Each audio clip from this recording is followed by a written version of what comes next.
taste of it.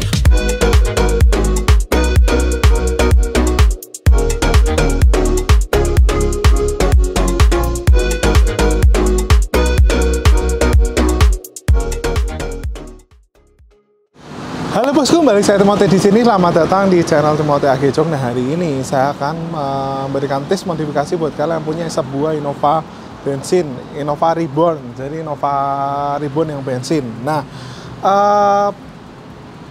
nanti saya akan memberikan tes modifikasi, tapi sebelum itu kita akan melihat bahwa interior Innova ini akan dimodifikasi dari segi interiornya, di bagian joknya, lalu bagian door trim, dan yang menarik ini baru pertama kali kita ngerjain dashboard Innova yang bagian panel. Karena gini, kalau misal yang bagian panel itu tipe G kan dia modelnya agak jadul ya, dimana kalau yang tipe G atau V yang sekarang, tipe V yang dulu juga modelnya seperti ini, tapi tipe V yang udah facelift itu sekarang juga udah wood panel. Jadi kalau misal kalian tuh punya panel yang Innovanya tuh masih kayak sarang tawon gitu ya lah, itu kalian bisa ngikutin modifikasi di Innova ini. Nah, jadi seperti ini ya hasil, proses before, proses dan afternya untuk pengerjaan jok di Innova ini.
punya Innova Reborn, lalu kalian pengen upgrade ke Innova yang facelift, itu sebenarnya cukup mudah. Tapi saat ini biayanya belum murah-murah banget karena partnya itu masih semua original. Biasanya maksudnya ketersediaan partnya itu masih dikit banget. Jadi kalau misalnya kalian mau upgrade jadi yang facelift, itu kalian bisa ganti bumpernya, lalu kalian ganti fog lamp. Fog lampnya kan ada di sini ya, kecil. Lalu di sini ada lampu sennya, dan itu kalau misal kalian ganti untuk di bagian bumper dan grill itu harus ganti total, itu habisnya sekitar 4-6 juta. Saya udah sempat browsing di internet, lalu di bagian sininya itu barangnya masih banyak kosong. Kalau misal ada, itu harganya sekitar 500 sampai 700 ribuan untuk satu fog lamp dan satu buah sen. Nah, kalau misal kalian punya Innova yang lama, itu kalian juga bisa upgrade lampunya. Kalian bisa ganti yang sebenarnya kalau misal kalian punya Innova Reborn itu agak nanggung ya. Karena kalau misal kalian ganti lampu itu biasanya harus ganti dua-duanya atau tiga-tiganya. Karena lampunya itu yang di sini dia menggunakan 11, lalu di bagian fog lamp juga H11, lampu dekat H11, lampu jauhnya kalau nggak salah HB3 atau HB4. Jadi kalau kalian mau ganti lampu itu mesti ganti 3 buah lampu. Nggak seperti Innova yang lama. Kalau Innova yang lama kalian ganti cukup 2 lampu aja, H4 sama HB4 atau H11 kalau nggak salah di bagian fog lamp-nya. Nah, lalu kalau misal di bagian Innova Reborn ini sebenarnya dia udah cakep banget secara kenyamanannya karena dia mesinnya itu lebih halus. Tapi kalau misal kalian punya Innova bensin dan kalian pengen lebih hemat, kalian bisa remap mesinnya supaya lebih ngirit atau lebih hemat dan bertenaga. Kenapa bisa lebih ngirit atau lebih hemat? Saya sempat ngobrol-ngobrol sama tuner juga, teman saya, katanya kenapa mobil itu bisa dibikin hemat itu dengan cara ketika di putaran atas itu bensinnya nggak dibanyakin tapi disedikitin, sehingga waktu di putaran atas tuh dia lebih hemat. Karena kalau standar pabrikan itu katanya sih dibikin bensinnya lebih boros supaya mesinnya itu nggak overheat, mesinnya itu nggak panas.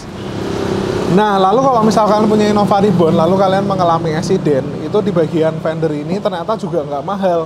Saya pikir Innova Reborn tuh fendernya mahal ya, mungkin bisa kayak sampai 1,5 juta atau mungkin 2 juta. Ternyata fender daripada Innova Reborn itu harganya cuma 600 sampai 700 ribuan. Jadi kalau misal kalian ada kerusakan di sini, itu kalian bisa hitung dulu. Kalau nggak ada asuransi ya, kalau ada asuransi otomatis kan di cover asuransi. Tapi kalau bengkel asuransinya itu penuh, kalian mau ngecas sendiri, itu kalian bisa beli partnya, itu harganya 600 sampai 700 ribu, itu original ya. Karena yang Innova Reborn ini dia belum ngeluarin yang KW. Nah, kita bahas dari velgnya. Nah, kalau Innova Reborn itu karena kemarin Sitius ngambil Innova Reborn dan saya juga mulai saya pelajarin tentang dia punya ET berapa, dia punya lebar berapa, bagusnya velg berapa. Innova Reborn itu kemarin udah sempat Innova Reborn Etios diganti dengan ring 17. Ternyata dengan ring 17 itu dia masih kelihatan normal, belum kelihatan modif ya. Jadi kalau misalkan kalian punya Innova Reborn, kalian tuh bisa naikin ke ring 18, dan katanya kalau misal kalian naikin ke ring 18 itu kenyamanannya masih oke banget. Nah, kalau misal kalian ganti ke ring 18 itu kalau misal kalian pakai velg yang originalnya Toyota, misal kalian ganti punyanya Harrier itu ET-nya 33 atau 35, itu dia masih masuk, belum rata body. Jadi kalau misal kalian pengen Innova itu kelihatan rata body, otomatis kalian mesti tambah spacer di sini. Mungkin kalian mesti bubut, ganti baut-bautnya. Kalau di Jakarta ini mungkin ada Sari Nande gitu ya, itu kalian bisa keluarin velgnya supaya kelihatan lebih rata body, lebih keren. Sedangkan kalau misal originalnya Toyota, dia belum ada yang rata body. Itu ET30 pun dia masih masuk. Ya, apalagi di bagian belakang, dia masih masuk untuk Innova Reborn. Kecuali kalian pakai ET yang 20 atau ET15, baru velg itu bisa rata body. Yang Innova Reborn ini agak beda karena dia punya dia lebih beda dibanding yang Innova sebelumnya. Nah, lalu kita bahas tentang dunia perlampuan yang kecil-kecil gitu. Nah, kebetulan saya juga suka dengan Innova yang warnanya tuh putih. Jadi kalau warna kuning itu kebetulan saya kurang suka. Jadi kalau misal kalian paham dengan saya, kalian juga bisa ganti lampu-lampunya di Innova ini. Nah, contoh kalau misal di sini itu kan ada lampu lampu sen, di sini lampu rem itu kalian bisa ganti menggunakan kalau nggak salah T15 atau T20. Nah, kebetulan Innova ini dia punya sistem penggantian lampu yang bagus, dimana kalau misal yang di sini kan kita pikir kita harus bongkar door trim belakangnya, ternyata enggak. Nah, kalau misal di Innova Reborn itu kalian kalau mau ganti-ganti lampu cukup ini ya, buka di sini. Nah, seringkali kalau misal kita nggak tahu, kita buka ini, itu seringkali di sini lecet semua. Karena apa? Karena di sini kita pikir nggak ada tempat khusus untuk ngecungkil plastik ya. Padahal sebenarnya kalau kita amatin itu ada. Jadi tempat mencungkilnya itu ada di sini ya. Nih. Jadi kalau misal kalian ganti sendiri itu sebenarnya bisa, kalian tinggal cungkil di sini aja. Nah, ini adalah satu tempat khusus untuk mencungkil karena dia ada spesial lebih lebar dibanding gap yang ada di samping-sampingnya. Cukup kalian ganti dari sini, nggak perlu bongkar semua. Nah, lalu kalau misal kalian mau ganti lampu di sini, itu sebenarnya juga cakep juga karena kalau misal kalian ganti bolam di sini, lebih baik kalian ganti satu set dengan lampunya. Karena kalau misal kalian ganti putihnya doang itu biasanya kurang terang. Supaya lebih terang, kalian bisa ganti satu set lampu ini. Itu mungkin dari sekitar 300.000 atau 400.000. Itu kalian bisa ganti lampunya LED. Jadi penggantiannya dia langsung lampunya itu sama housingnya jadi satu dan langsung soket to soket, jadi nggak perlu potong-potong kabel. Nah, ini kita udah di Innova Reborn ya. Nah, ini adalah ciri khas Innova Reborn tipe G. Nah, kalau tipe G itu biasanya di sininya dia masih kayak putaran gitu, tapi lebih soft lah dibanding yang Innova Grand. Kalau untuk tipe V dia sudah elektrik, lampunya ini udah kristal. Di sini dia udah ada ambience light-nya, di sini ada ambience light-nya. Lalu di sini kalau dibuka itu di sini ada lampunya. Sedangkan di Innova tipe G dia belum. Nah, untuk setirnya sendiri untuk tipe G dia nggak ada pengaturan MID karena MID-nya pun cukup simple. Nah, kalau misalkan punya Innova Reborn itu kalian juga bisa upgrade kayak cruise control, lalu pedal shifter, itu kalian bisa upgrade semua di Innova yang Matic. Kalau manual nggak usah pedal shifter lah ya, orang dia manual. Nah, kalau untuk cruise control itu dia mengganti di bagian sini. Di sini nanti tutup setirnya ini diganti dan dipasangin tombol cruise control untuk membuat mobil ini bisa berjalan sendiri gitu ya, tanpa kita gas. Nah, lalu untuk penggunaan pedal shifter untuk yang Innova Matic itu sebenarnya menurut saya nggak terlalu berguna.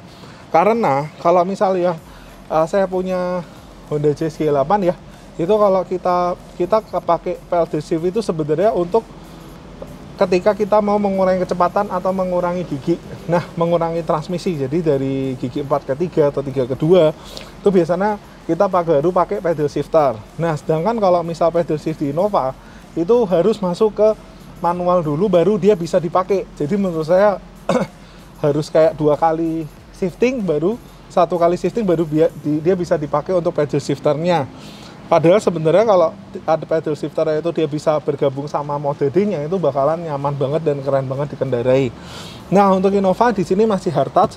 Kalau misal kalian mau upgrade itu kalian bisa retrim di ag jok ya. Di sini jadi ada jahitan. Nah, dan itu nggak mengganggu fungsi sama sekali karena laci-laci di Innova Reborn itu ada di sini. Jadi bukan di atas, nggak kayak Innova lama. Nah, lalu setir untuk Innova sendiri itu dia punya 10 pin dan 12 untuk yang facelift 12 pin.